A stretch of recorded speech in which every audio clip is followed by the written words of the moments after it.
ಕರ್ನಾಟಕ ತಮಿಳುನಾಡು ಗಡಿಭಾಗದಲ್ಲಿ ಮತ್ತೆ ಚಡ್ಡಿ ಗ್ಯಾಂಗ್ ಆತಂಕ ಶುರುವಾಗಿದೆ.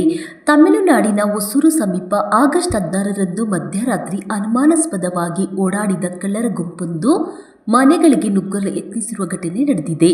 ಚಡ್ಡಿ ಹಾಗೂ ಟಿ ಶರ್ಟ್ ಧರಿಸಿಕೊಂಡಿದ್ದ ಕಳ್ಳರು ಮನೆಯ ಸುತ್ತಮುತ್ತ ಓಡಾಡುತ್ತಾ ಪರಿಶೀಲನೆ ನಡೆಸಿದ್ದಾರೆ.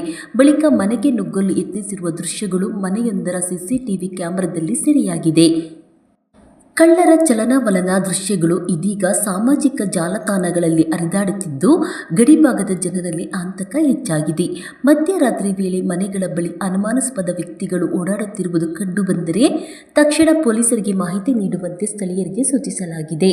ಸಿಸಿಟಿವಿ ದೃಶ್ಯಗಳ ಆಧಾರದ ಮೇಲೆ ಕಳ್ಳರ ಪತ್ತೆಗೆ ಪೊಲೀಸರು ತನಿಖೆ ಆರಂಭಿಸಿದ್ದಾರೆ.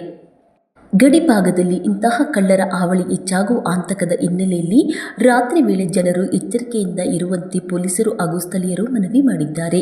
ಒಟ್ಟಿನಲ್ಲಿ ಚಡ್ಡಿ ಗ್ಯಾಂಗ್ನಂತೆ ಕಾಣುವ ಈ ಕಳ್ಳರ ಚಲನವಲನದಿಂದ ಹೊಸೂರು ಗಡಿಭಾಗದಲ್ಲಿ ರಾತ್ರಿ ಸಮಯದಲ್ಲಿ ಜನರು ಆತಂಕದಲ್ಲಿದ್ದಾರೆ.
Aplicable